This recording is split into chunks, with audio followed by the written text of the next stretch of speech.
What is the amazing grace of God? It is an invasion of the sovereign love of God, penetrating the gap of darkness with the overwhelming power of His marvelous light. It bridges the gap between man and God. Take a journey through the amazing grace of God with your host, Sarah Abraham, as she shares the compelling stories of those who walked in His covenant and have overcome by the amazing grace of God.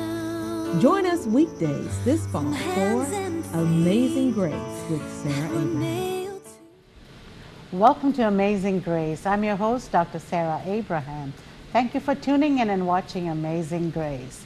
Thank you for your likes and comments on social media, email, prayer requests, phone calls. It's truly appreciated. It's because of your support, your encouragement, we are able to bring you amazing guests every day of the week.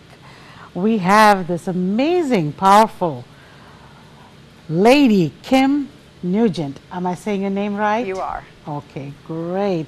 Thank you for being on Amazing Grace. Thank you for the invitation. I'm excited. And you're an amazing lady, and I'm just eager to hear all about it.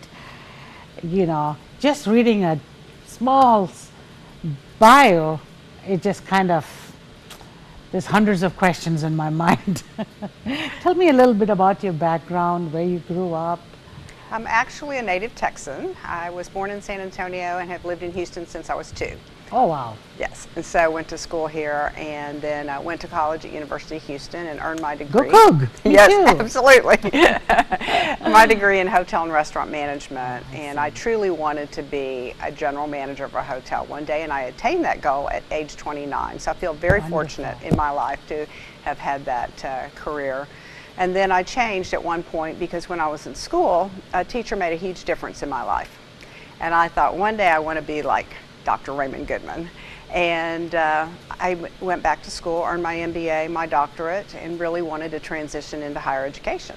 And it took a little bit of time, but I did, and just loved it. I just love teaching and sharing and helping and coaching people, whatever that looks like. Wonderful. I think teaching is such a noble profession. It's something you do from your heart. Yes. It's something you do. I mean, there are teachers who will do it for other reasons, but a true teacher, you know, it does change life. I have a couple of teachers that have changed my life and have sown into me.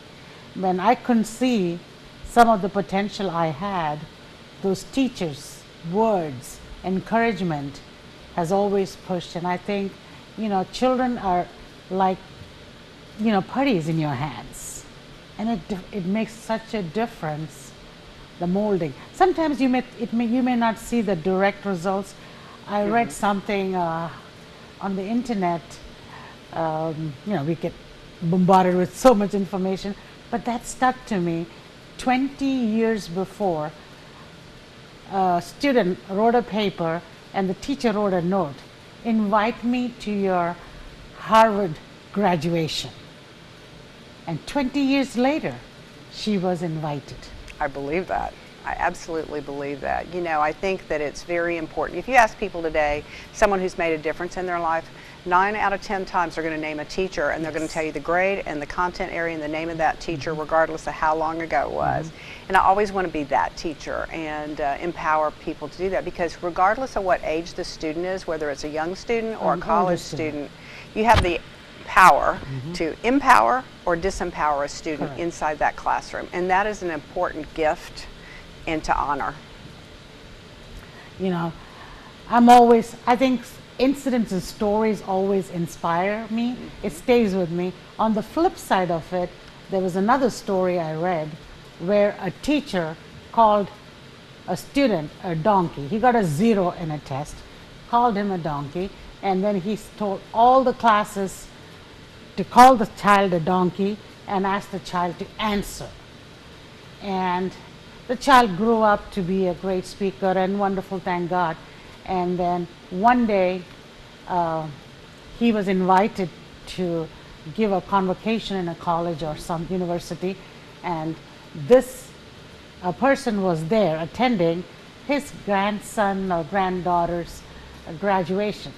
And so this after the the speech was over, graduation was over, since this person was a teacher and probably in education got to some level, came and congratulated him and said that you are a great speaker. You know, your words really inspired.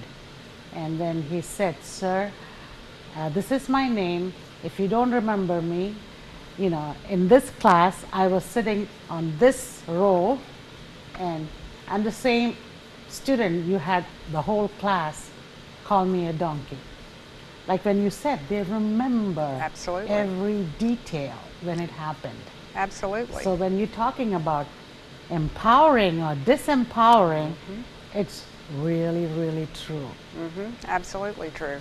And you have to be very careful. I don't think there's ever a day that any teacher should insult or degrade a student. I mean, they're there to learn, and you're to lead them through that. And so whether it's a positive experience or a negative, you remember that the rest of your life.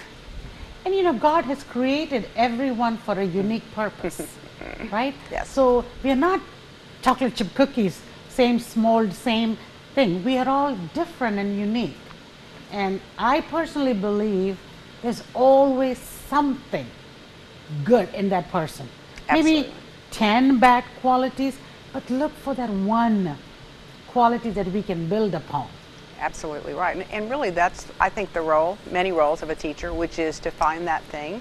And, you know, I've stood with students when they didn't believe in themselves, and I knew they could do it, and eventually they proved to themselves they could do it. And that's really the power of having someone believe in you. So just switching gears, tell me about this role of a mother you played in this amazing young man's life. Well, as you know, I wrote a book called Did I Say Never? And the book was really, I think about how many times in your life have you said, I'm never going to? How did that turn out for you? Well, for me, I can tell you every time I've said never, it's been sort of the opposite result, right? And the first thing is that I said I would never remarry, and I married a man, and I said I would never marry a man who had children, and he had 2 boys, and the rest sort of becomes my book. I also said I'd never write a book. And what I would say about it is so now you never say never, right? I'm really careful. Is the honest? I hear those words. But, you know, I don't know what exactly. I think my life prepared me, quite frankly, for this opportunity more than anything else. And I think that I would have never said this before. I would not have said this 30 some odd years ago. But honestly, being a step parent was so helpful. You know, only because you're a little bit one step removed, because you're not the actual biological parent. And so sometimes you can be a bit more objective in a situation and try to be able to figure out, okay, we're facing this situation right now. How can we solve this problem together? And that really seemed to work really well. But I met Brooks, my stepson, when he was 6 years old. What was his name? Brooks. Brooks. Yes. And I don't know, I just loved him from the moment I saw him. And he's blind, mentally retarded, doesn't speak, doesn't walk, needs 24-hour day care. And I was just so impressed with my husband's love for his sons, both of them. And I just wanted to help in any way that I could. And so really, the real reason I wrote the book is there was no book for me.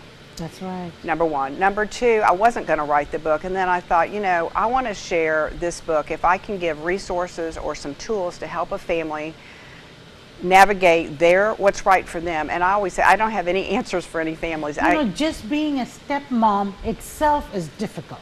Yes. Because you are coming into, was his mom involved in his life?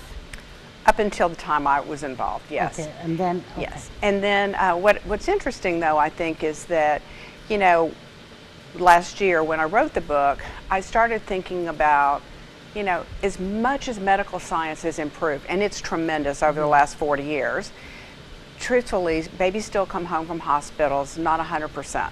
And there's issues today and it shows up in a lot of different disorders, right?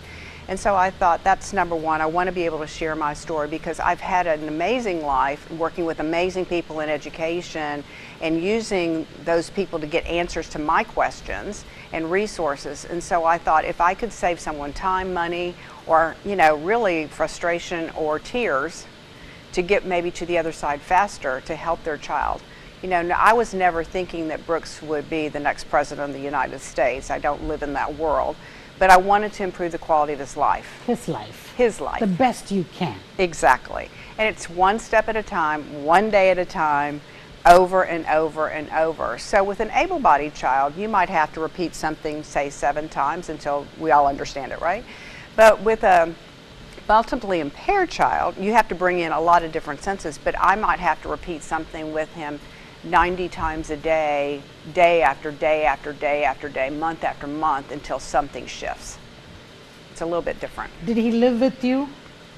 Not, he's in a group home, and so. Not as a child. But he was in a group home always since he was 6, and then he comes home on the weekends, and then summer times, and then holidays and things like that. But and then we have a scenario where there's a couple of places where we brought him home for a long period of time to do some really, I'll say, integrated work to see if we could make a bigger difference, because there are certain milestones with children who are disabled that you need to know about, number one. So obviously you need to be educated about it. Yes, you do. And you know, when you have your baby, all parents, if it's their first time parents, they don't or whether come with the they're instruction manual. They don't. And so one of the things is, you know, you bring your baby home, now what? And then you bring your baby home and the baby's 3 years old, and so you're thinking about early childhood, but what kinds of resources do you need?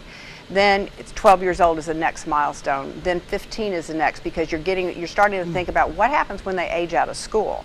School has been a sanctuary, you know, for That's children. True. It's a place. Years. Exactly. And so while a multiply disabled child or a person who has a disability can stay in school until they're 21, then what happens? The then what happens becomes a big question. And then the final question is really, well, 2 things happen. When your child is 18 years of age, they're considered an adult. Legally. But obviously Brooks can't take care of himself. So as a parent, you have to apply for guardianship. That's a whole nother journey. Oh, you have to apply for guardianship. Every year. They make it so easy, huh? Every year. And then the other thing is that, so what happens with your child when they're 21 in terms of they had this interaction with, they had friends at school, they went on the bus, they had activities throughout the day. So at 21, if they're not able to go to work or go to an adult shelter, then what happens? You need to be thinking of that. And the last thing is what most parents never want to think about is, but the reality is you're going to die before your child, most probably, statistically speaking. Then what? Then what? And that's the biggest then what question.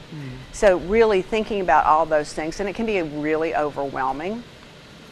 You know what? I have not thought about the last part you said, but it is so important, because right now he's in a group home. You are, and his father is the guardian. Correct. But then that guardianship has to be transferred to somebody else. That is correct. So how do you go about doing that, just in a couple of sentences? Maybe somebody listening is thinking about that. Well, that's kind of a complex question, but to simplify it, the first thing obviously would be a family member that would be available. So Brooks has a brother. And willing. Yes, and willing. So that's one thing.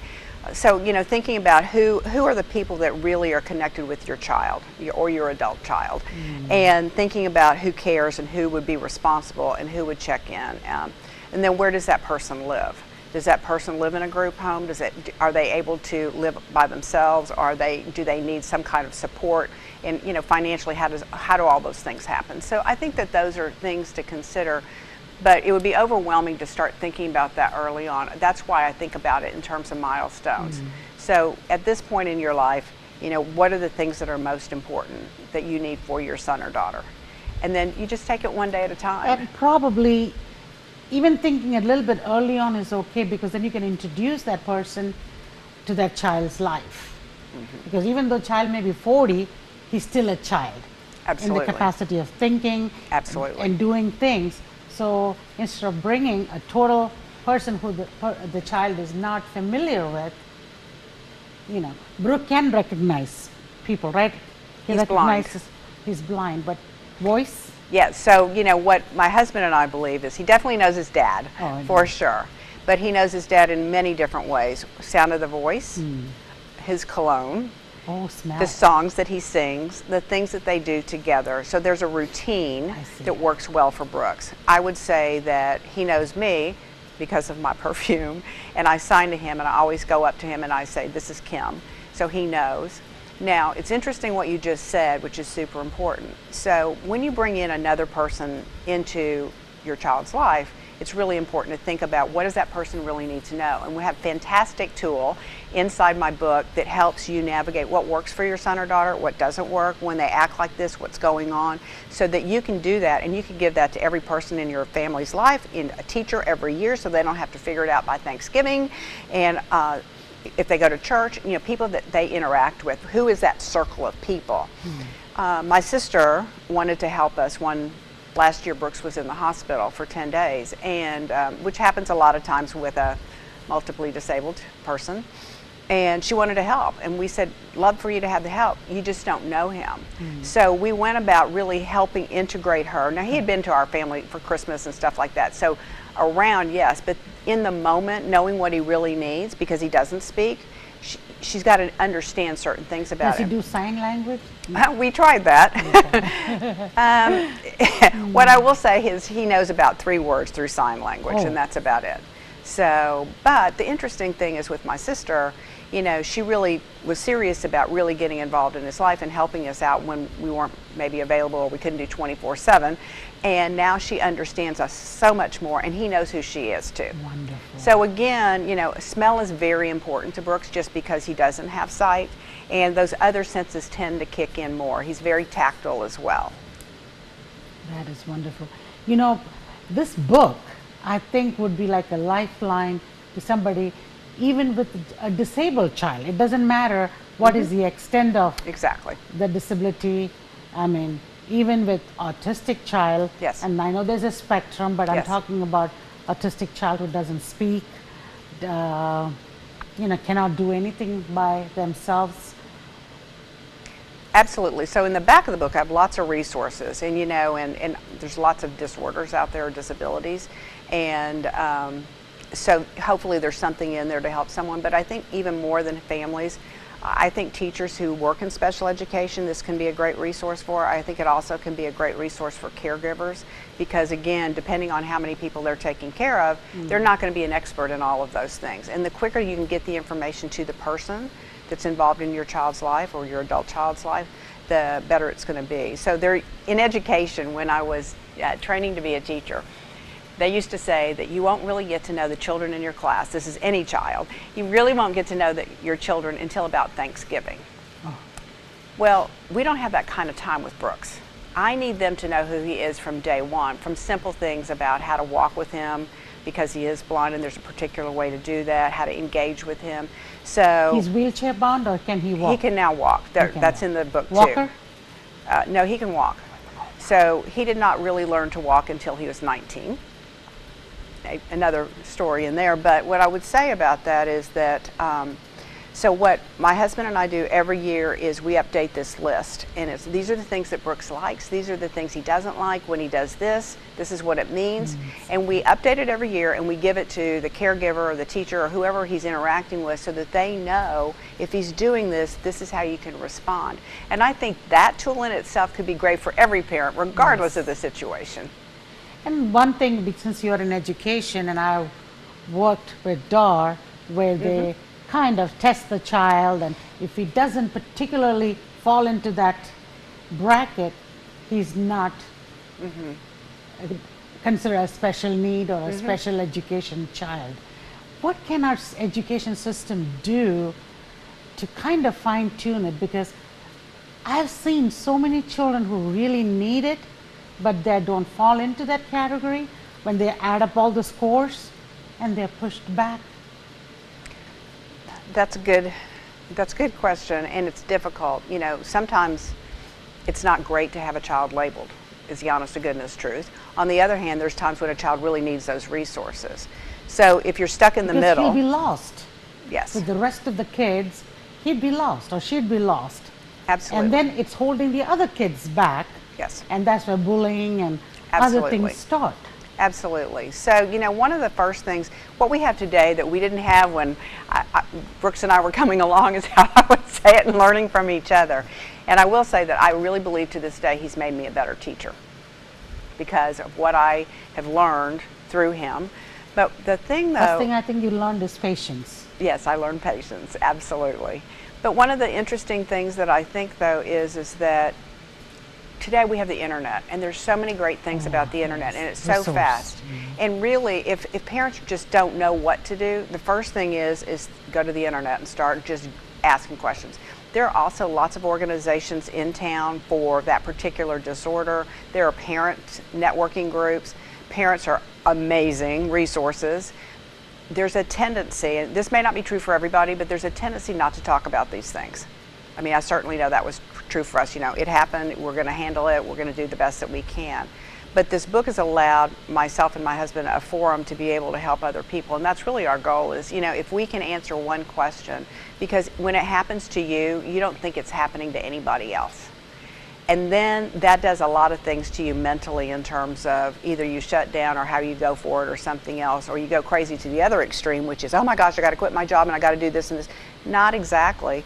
But take a breath. I always say take a breath. And then let's figure out, and I used to say this to Jesse all the time, which is let's pretend like we know nothing, which is not a stretch sometimes when we're stuck, right? When we're in the middle of it and we don't know what to do. And then I'll say, let's take a step back and let's just do some research. Let's find out what's new in this area. Let's find out who do we know. Who else might be facing this situation? Let's talk to educators. Let's go to the internet. Let's read some books. Let's see what's out there. And every time we went through that process, it worked. Because we would find somebody who knew somebody else. And maybe their simple answer helped us open the new doorway to figure it out. Even church, I think we should do the Sunday school, especially large churches. You are definitely going to find some children really need help. Like our church has started a ministry called LOL Ministries, and there are about 22 kids in there. So they interact, they play, and it's a great resources even for the moms to share each other's story and resources. Oh, by the way, this school has this system and this or whatever. It's a tool. It's not like it was a taboo. It was kind of AIDS was long time ago. Mm-hmm. Like you feel embarrassed. Yes. Because you have a child. Yes. That's not perfect. Yes. Absolutely. And that is hurtful. Yes, absolutely. And people can be that way. But I think it's interesting what you said. I definitely think there's an opportunity for churches to really take a look at that. I was looking at our bulletin Sunday about all the different groups that we have at church. And yet at the same time, we don't really have this kind of organization yet. But I understand, like, for example, in Atlanta, there's a church that even has a special needs service. So I think that's amazing. I don't know that you necessarily need to do that, but I definitely think that there needs to be some kind of outreach for families who want to share with each other what they're going through and what resources might be available or what they've learned on their journey. That's wonderful.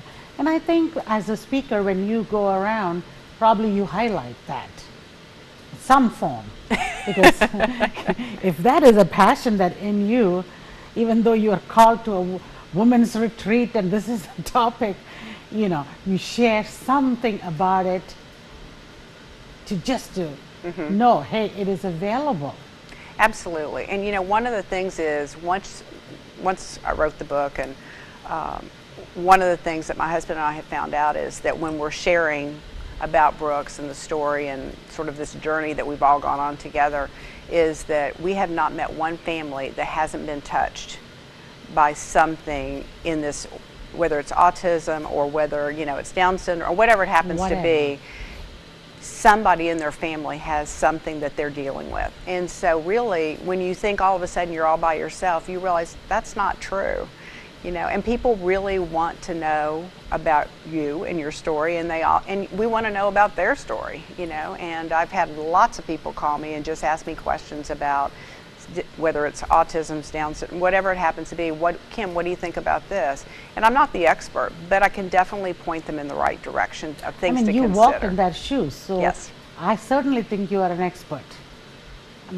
You can read and be an expert, book knowledge wise, But that's why doctors, they do residency and internship.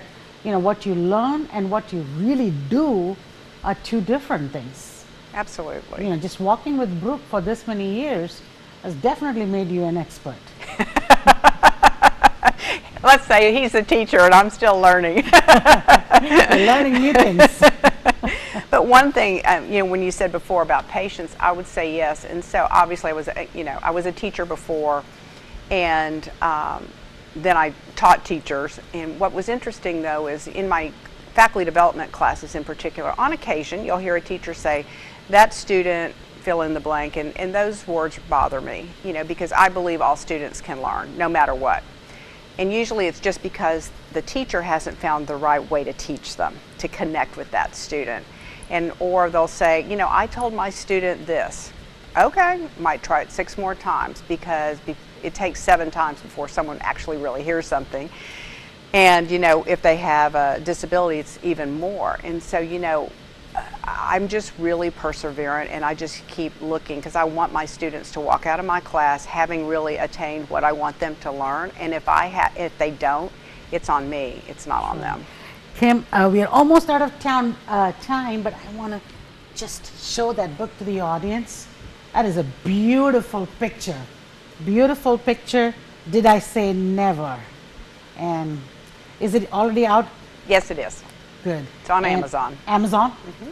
Everything is on Amazon. And, thank you for being on Amazing Grace with your amazing story, and I bet it has inspired a lot of my audience. And thank you for watching, and keep walking in that amazing grace of God.